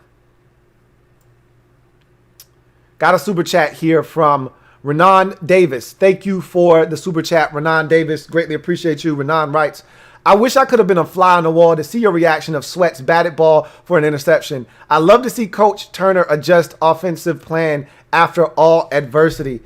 There were 3 moments in this game where I jumped out of my seat. None was louder than the Tez batted ball, John Bostic interception. And first of all, y'all got to give credit to John Bostic. We've killed him all season. I thought this was one of his better games of the season. John Bostic was everywhere in this game. Okay? Including, that was not an easy pick. Give John Bostic some love. That pick by Bostic, that batted ball and that interception. And it was funny, in the MOBB, I said, right before the possession started, I said, we've been tipping balls, they've been dropping balls all night long. It's time for us to catch one of them. Couldn't have come at a better time. But I haven't gotten that high. Elevation, Holmes. I haven't gotten that high since high school. I had some elevation out of my seat on that one, man. I'm too old to be jumping up like that. That's how you pull some shit. But I got out of my seat, and I was up in the air, and I tell you, man, elevation, Holmes. I was up there. So high. Feels like a taking off. I'm so fly. I was high. I felt like I was flying for a minute, man. That one was, whew. Thank you, Renan Davis. Got another super chat here from GearCell1. GearCell1, thank you for the super chat. Greatly appreciate you. GearCell1 writes, great win for the football team. Told you I saw Tomlin wearing some plaid dress slacks with suspenders and no shirt with a Ravens bow tie. Tragic. You told me he was over there living foul. You told me he had on sandals and it was snowing outside and ashy feet and all of that stuff. So all that stuff came full circle, man. Tomlin was tripping and he had to pay. And I'm a Tomlin fan. That's my guy. He's from the 757. So, you know, I rep Mike Tomlin, but he had to go down today. They had to take one on the chin. Got another super chat. This one is from Alec Meehan. Thank you for the super chat, Alec Meehan. Really appreciate you. Alec writes, tell that Philly fan that was on Bad Dog stream to hold that. He don't want none, man. He was just talking because he's a fanatic. He's a Philly fanatic. And there comes a time, like Law did. Law said, we're not winning the damn thing. We're not good enough. There's a time when you have to admit, hey, we ain't got it. We don't have the juice no more. We got to pass it to somebody else. The Eagles, you don't have the juice this year. And just know, in the NFC East, nobody keeps the juice for consecutive years. You take a sip of the juice and you pass it to the next member of the fam. All right? So the Cowboys had it a couple of years ago. They took a sip. They passed the juice to the Eagles last year. Eagles take a sip. Now pass the juice on. Either the Giants going to take the juice and take a sip this year, or we going to take the juice and take a sip. But he want to hog all the damn juice. You're not going anywhere but home this year, bruh. Take your L and go home. And figure out your quarterback situation while you at it. He likes to talk about our quarterback situation. Figure your shit out while you at it. And get a win if you can. Good luck. Metaphor. Thank you for doubling up. Double up. Thank you for doubling up. Metaphor, greatly appreciate you. Metaphor writes, or 3 up, excuse me. This might be 3 for you. He says, missed super. Sorry about that. I do apologize. All without Antonio. Imagine all the yards. It's crazy because that one, he had his biggest run, our biggest run of the game. I don't think anybody had a bigger run than that. That was like 12 yards and hurt himself. And I thought he was going to have not a big game, not a monster game, but he was a guy that they were gearing up to stop. And we would have run it a lot more, and we would have run it a lot more effectively, I believe, if he was in the game. But it is what it is. Thank you for the super chat. And once again, I apologize for the missed super. Got another super chat. This one is from Andrew Kramer. Thank you for the super chat, Andrew Kramer. Greatly appreciate you. Andrew Kramer writes, what happened with the field goal before the half? Alex walked off the field with the ball. Okay, so here's what happened.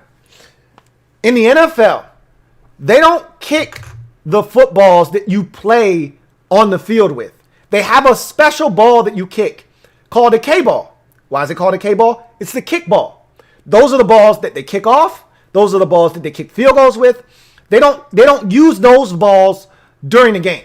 Those are specially used for kicking. That is it. It's a different ball.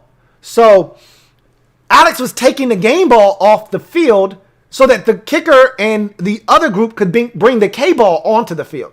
So it's not like Alex was trying to cheat. I was seeing a lot of that in the MOB be like, oh, what a savvy move. And somebody called Alex Flair because, you know, Ric Flair was a big cheater. And they was calling Alex Flair and all this kind of stuff. He wasn't cheating. He was trying because we didn't have a timeout. So it had to be a quick operation. In 11 seconds, they needed to get out there, set up. And so they needed to come on with the K-ball, set up, get on the field, and Dustin had to be ready to kick. So Alex was speeding up that process by taking the ball off the field so they have to get the football off the field. Now, I'm pretty sure the officials would have rather him kept the football on the field. But whatever happens, it worked out in our benefit. Now, the league may come back and say, hey, for future references, if you do that again, that's on you guys. Don't do that again. But we were ready to kick. The official was standing there in the way as the time ticked away. So we were ready to kick with 8 seconds left. If the official moves out of the way, they snap it. Now, is Dustin going to make it? I don't know. But that's the situation with the K-ball. Like, Alex wasn't cheating. He was taking the game ball off the field, and they were bringing the K-ball onto the field.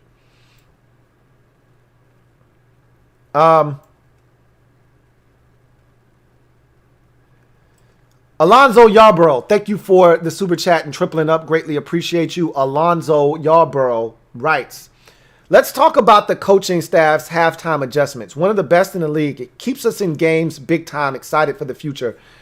I can't begin to explain to you guys how big, and we don't, for all we know, they're not making any adjustments at halftime. Because it sounds good and it's a great narrative to have, I'm just going to say that they're making adjustments. But for whatever reason, we come out in the second half and it's lights out. We don't give up many points and we score in the second half of games.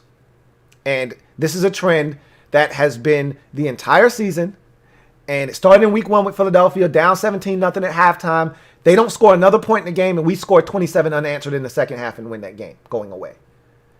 And it's continued all the way to week 13, and let's hope that it continues. We also need to be better in the first half, though. This was a bit of a step back in terms of first half production. We scored 17 a week ago against Dallas. We couldn't duplicate that this week. We scored 3, and we gave up 14. That's not, and luckily enough for us, we won the toss. Had we not won the toss, I don't know if this comeback takes place. I sincerely doubt that it does. That's why winning the toss is so big for me. Because I've always said, people love to talk about the double dip. And we double dipped in this game. Scored before halftime, scored after halftime. I don't give a shit about the double dip. Here's what I care about. When the game starts, I know the score. 0-0. At halftime, I don't know the score. But you know what I know? I would love to have the ball whether we're winning by 17 or we're losing by 17. I need the football. That's what I know. I don't know the score after halftime, but whatever it is, I need the football. That's how I view it. I don't care about double dipping and all that. To hell with that. I know the score when the game starts. Fresh, clean slate, 0-0. Let's get after it. I don't need the football first. I don't know what the score is going to be at halftime, so whether I'm down big or I'm up big, I'd like to have the football either way. That's the way I view it. Thank you for the super chat, Alonzo Yarborough. Got another super chat here from, I think this one is from my man Kev. Kevin the PRF, thank you for the super chat, Kev. Greatly appreciate you, Kev. Thank you for tripling up. My man Kev writes, talking about our quarterback situation, figure your shit out. Anyway, did we figure out the Kerrigan PT mystery, playing time mystery? They've essentially, since that whole trade fiasco where the reports came out he wanted to be traded and he didn't want to be traded, he wanted to be traded. He put that out there. But, they didn't want Kerrigan to seem like he was demanding his way out of Washington. So they countered that with saying, no, he doesn't want out. Ever since then, Kerrigan's mysteriously gotten all this playing time. It's come at the expense of Montez Sweat. I hate it. I like that he's getting snaps, but it shouldn't have to come at the expense of Montez Sweat. Let it come at the expense of Jonathan Allen. But that's nor here nor there, man. They're going to continue to do what they do. It is what it is. Thank you for the super chat, Brandon Hayes. Double up. Thank you for doubling up. Greatly appreciate you, Brandon Hayes, who writes, seriously, Coach Ron's energy has taken us this far, good and bad. It has. And that's what I said. I'm going to ride with Ron. Through the good and the bad. A lot of y'all, when it got bad, y'all wanted to get out of the whip. And I said, there's the door. It's unlocked. The child-proof lock is not on. If you want to get out, get out. I'm sitting in the front with Ron. But if you're sitting in the back seat and you don't believe and you want out, get out. There go the door right there. I made sure I took the child lock off so you can get out. I don't have to get out the car and let you out. If you want out, get out. But I told you guys, I'm going to ride with this dude. The track record speaks for itself. The man's battling cancer, and he's coming to work every day. And he's showing up, and this team is feeding off of his energy. Does his pressers make sense all the time? No, I don't give a shit about that. I told you from the jump, as long as the players receive the message, I don't really give a shit what he's telling the media. I don't care if they're receiving the fans are confused. I don't give a shit if y'all confused.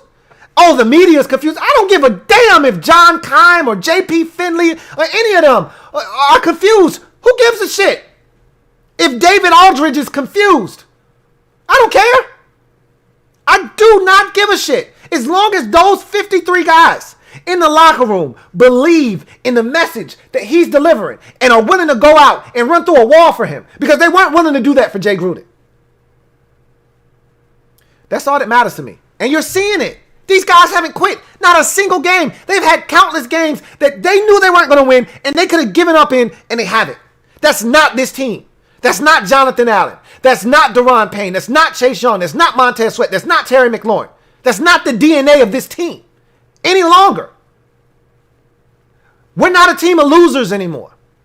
We got dudes that want to win. And now we got the right guy leading them. Shit's about to change.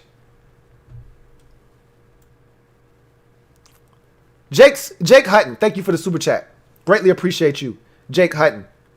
My man Jake writes, The boys in Burgundy are buzzing, baby. 2 of the sweetest wins I can remember back to back. We appreciate all you do, Luke. Keep it up, brother. No doubt. It feels like the boys in Burgundy and gold are back. That's what it feels like. But it's premature to make that. We could go out and lose the next, 4 games and be 5-11. But that's not what this feels like, and that's not where this thing is headed. You know what I mean? This feels good. But above all else, we've got a team that we can be proud of again. When's the last time you felt that way about this organization? I got a team that, it was funny. I went out with my boys. I told y'all I went out on Thanksgiving with my boys. One's a Raiders fan, one's a Bucks fan. And they both had on hats. So one had on a Raiders hat, one had on a Bucks hat. I was repping my LouieTeeNetwork stuff. I was all LouieTeeNetwork decked out. And they were like, oh, you talking on it? Because I was talking cold, hard cash about my boys. All right? Because we went out and we smoked Dallas on Thanksgiving. And I said, hey, I got something that neither one of y'all got. I got first place. What y'all talking about? And the easy comeback for them was, hey, get the 6 wins. Until you do that, don't talk to me. That's fine. I'm in first place, though. I ain't trying to hear nothing else. And I drove off. We were driving to the bowling alley in separate whips. And it felt so good to be able to talk about my boys in that fashion. I was proud of this team. I'm proud of this team. There were years where I wasn't proud of this team. And when people would say things and I would be out in public and I'd have on some Redskin gear and somebody would say something to me, what was I going to say? We stunk and we were an embarrassment. So it feels good now to hold my head up high and say, yeah, what you got to say? He called me after the game. One of my friends called me. Said thank you because his father-in-law is a Steelers fan and he was tired of hearing his mouth. I said, we do that from time to time. We owed those boys one. They were due. But I said, hey, don't worry about it. That one's on me. Okay? He said, y'all trying to do something, ain't y'all? I said, you're damn right we are. We in the goddamn building. And we here to stay. We ain't going nowhere. So it feels good to say the boys in Burgundy are buzzing. They're not just buzzing, they back. That's what it feels like. I don't want to overreact. It's just 3 in a row. It's just 2 big wins.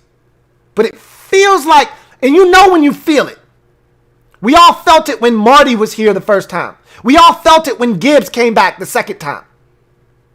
We felt it when we were getting on those win streaks. You felt it in 2012. You know when you feel it.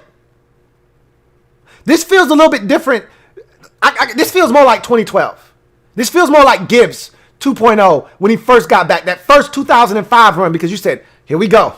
Joe's about to bring us back to the promised land. Here we go, baby. We back. After that first playoff win, and we went to Tampa and won, you're like, here we go. Joe's about to bring us back to the promised land. 2006, he changed up the game. He went out and hired all these different coaches, including, what's the name of the offensive coordinator with the 500 play offensive playbook? Jesus Christ, I can see his face. I can't think of his name. Man, I can't think of his name. I can see his damn face. And instead of Joe just doing what he did best and continuing on with that, Joe felt like the NFL offensively passed him by and that the stuff that he used to do didn't work anymore. And that's why our offense was so anemic. And so he went out and got a guy. And it didn't work in 2006. But then we got hot again in 2007. But that was fool's gold. That was with Todd Collins. There was no substance behind that. This feels like that, and it feels like 05, and it feels like 2012, because who didn't think that this was the beginning of a decade run with Griffin at quarterback, and we was about to start wrecking shit? This feels different. You know when you feel it. We'll see if they continue going on this path. Thank you for the super chat, Jake Hutton. Got another super chat here from Metaphor. Thank you for the super chat, Metaphor. Greatly appreciate you, Metaphor, who writes, I vote D-Hop on the cover of Madden 22. Look, man, all jokes aside, those were some massive kicks. Every last single one of them. And I'm not going to lie to you, because you know I'm a staunch D-Hop supporter. I've been fighting off all of you who wanted to release him. And I told D-Hop, I said, bro, I can't keep this up. They're coming at me at a sweltering pace. You got to help me out here, bro. You got to give me something I can work with. I can't keep swatting them away. They're coming at me too fast. I'm using two hands. Give me something. He gave me something tonight. I'm not going to lie to you. I was at the edge of my seat for every last one of these damn kicks, including the extra point when it was 17-16. I damn near pissed myself. Come on, man. Don't miss this kick. I'm begging him over here. I'm begging him. Like a fiend over here. Come on, D-Hop. I need it, bruh. Come on. Just make this kick. I promise. When we were lining up tied at 17, my heart was beating out of my damn chest. Even at 20, the 20-17 one, I was standing up for that one.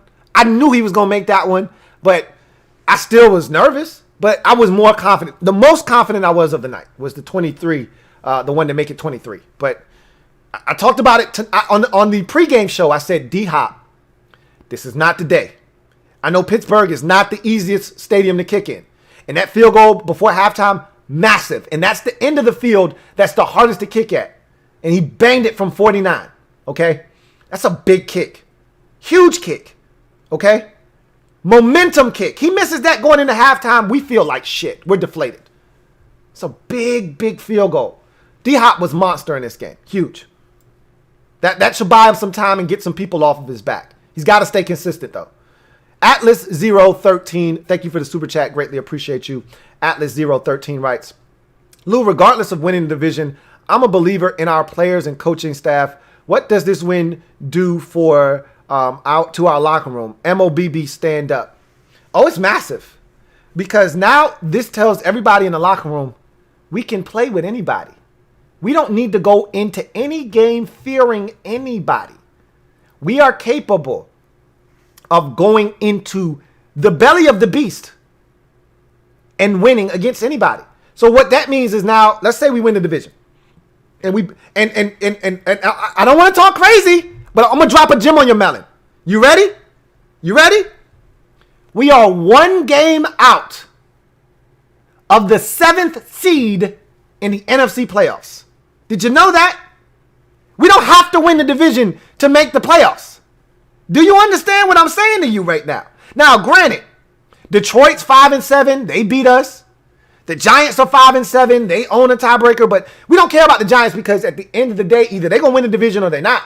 We're going to win the division or we're not. But there are other teams that are 5-7 that own a tiebreaker over us. I don't care about any of that. Arizona 6-6. They beat us, own a tiebreaker. I don't care, but we're one game out of the wild card. Remarkable turnaround, huh?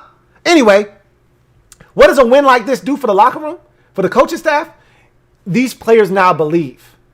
If we get into a one and done situation, I don't care who it is. If it's Tampa Bay in a 4-5 matchup, if it's Arizona, if it's the Rams, if it's Seattle in a 4-5 matchup, not afraid.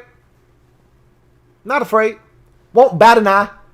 Who wants some, come get some. Oh, Rams? You think you're going to come into Washington and do that shit again? All right, we ready for you this time. Like, this changes everything. Because now we look at everybody else in the league and say, we beat the best team in the league. So who the hell are you? No, seriously, who are you? Never heard of you. Guy's a bum. Never heard of him. Get him out of here. So we're not afraid of nobody. That's what this win says, we can beat anybody. Is that true? I don't know. I don't know, man. But at least that's what they think now. We can beat anybody. That's what you want them thinking. Ishmael Benitez, thank you for the super chat. Greatly appreciate you. Let's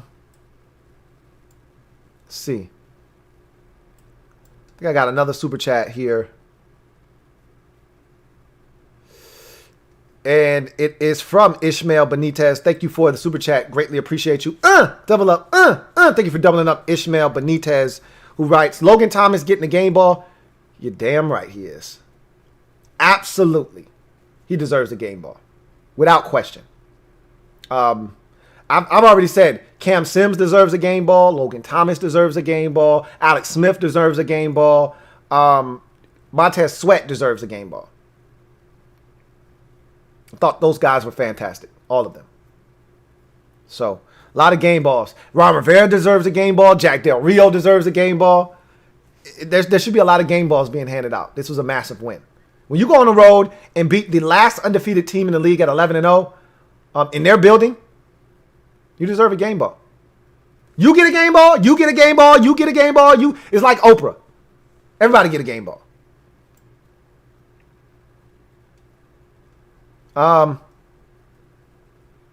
Got one here from Uncle Tito. Thank you for the super chat, Uncle Tito. Thank you for tripling up. Greatly appreciate you, Uncle Tito, who writes, another thought. This game really made me miss AP and Geis. We need a true runner behind AG. I didn't miss either one of them. At no point this season did I ever say to myself, damn, I miss AP or Geis. Not one time. But I understand where you're coming from because we don't have a true running back. The best we have is Peyton Barber. I've already said Peyton Barber is extra regular, okay? Or as I used to say, and as a wise man reminded me not too long ago, I used to say this all the time, but Peyton Barber is extraordinary. He's not extraordinary, he's just extraordinary. Or as another wise man said, he's just ordinary people. He's just an ordinary back, man. But he's our ordinary back. And I can tell you one thing, he's not ordinary when it comes to short yardage. Say what you want about him in any other situation, but it's 3rd and 1, 4th and 1. I'll put my money on Peyton Barber.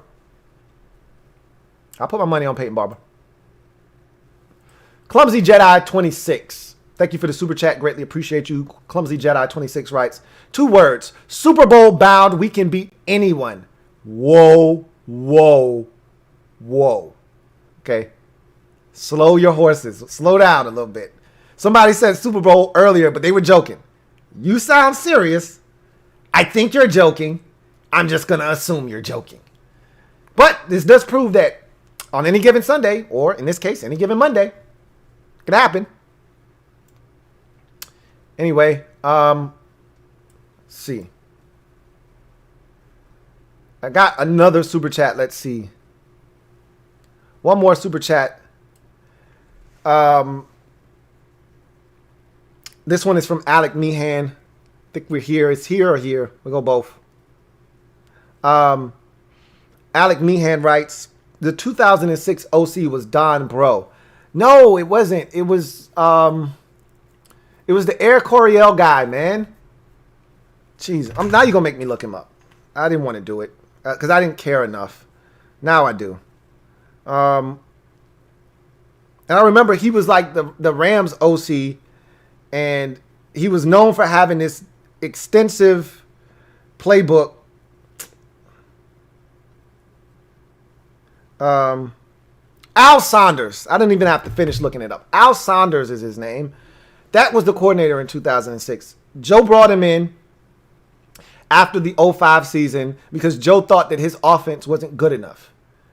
And because remember, at the end of that season, we were struggling offensively. Mark Brunell. But remember, we won that playoff game versus the Buccaneers with what was at the time the lowest amount of yardage in a win on the road.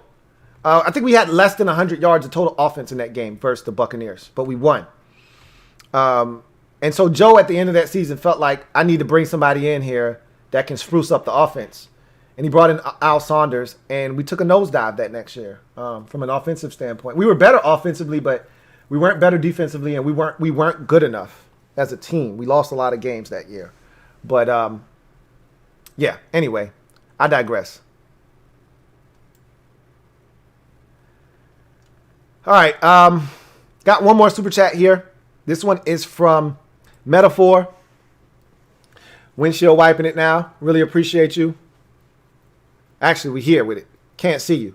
Appreciate you, Metaphor, who writes, yo, Montez for Defensive Player of the Week for sure. I'd have to look around the league and see what else everybody else did. But he had a big game. But I don't think he had a sack. We didn't sack Ben Roethlisberger.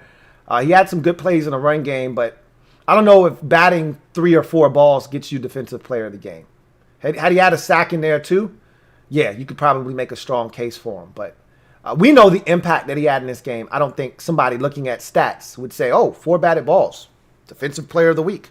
Like, I could easily say that Leonard Williams of the Giants had 3 sacks against Russell Wilson in the 17-12 victory. That's your defensive player of the week right there. 3 sacks. How you going to turn that down? So, I ain't knocking it, though. And anyway, got one more here from J Mart. Thank you for the super chat, J Mart. Greatly appreciate you, J Mart, who writes, great win. Do you think Gibson is out long term? Yes, I do. I think he's done for the season. Personally, look, I'm no doctor, and I did not sleep at a Holiday Inn last night, so don't run with this, but I've been pretty much spot on with my assessments of injuries. Like, Brandon Sheriff finished the game. Very interested to see how the injury report looks. I put that comment in the MOBB as we were watching the game because I think he hyperextended his knee. He did come back and finish the game, but you can do that with the adrenaline flowing. But once the blood settles, the swelling starts to take effect, the soreness comes. Guys feel a lot different tomorrow. We got a quick turnaround. Got to play on Sunday. And so one less day of recuperation. Got to get on a flight. That's never good for swelling and bruising and soreness. Getting up in the air is never good for that. We'll see what Cameron Curl looks like. He left the game, came back. We'll see what Brandon Sheriff looks like. He got hurt, came back in the game. Morgan Moses was slow to get up. Alex Smith had what's the technical term for a cut? I can't think of it. Maybe it'll come to me. I was about to say an abrasion, but that's a bruise. I can't think of it. He got cut. He should be fine. And Gibson hurt his toe. I think Gibson is the most serious of the injuries, and I think he's the one that is going to miss the most significant amount of time. They're definitely going to put him on IR, which is a 3-week thing. And after that 3-week situation, they'll reevaluate him then. I don't want to compare him to Steven Sims, even though I think they are going to ultimately have the same injury, because some people heal faster than others. And he might heal faster. The big toe isn't a pain tolerance thing. You know, like if you got a hurt ankle, that's a pain tolerance thing. You can play through a hurt ankle. Okay, which is what I thought it was initially when he did it. I saw them taping something up over there. So he's got an ankle. He'll be back. Might not be back next week, but he'll be back. A toe isn't a pain tolerance thing. You can't push off, you can't drive, you can't cut unless you have your big toe. I'm speaking from experience. You can't do anything without your big toe. So I don't think we're going to see him for a while. If I had to guess, I'd say he's done for the season. We'll see.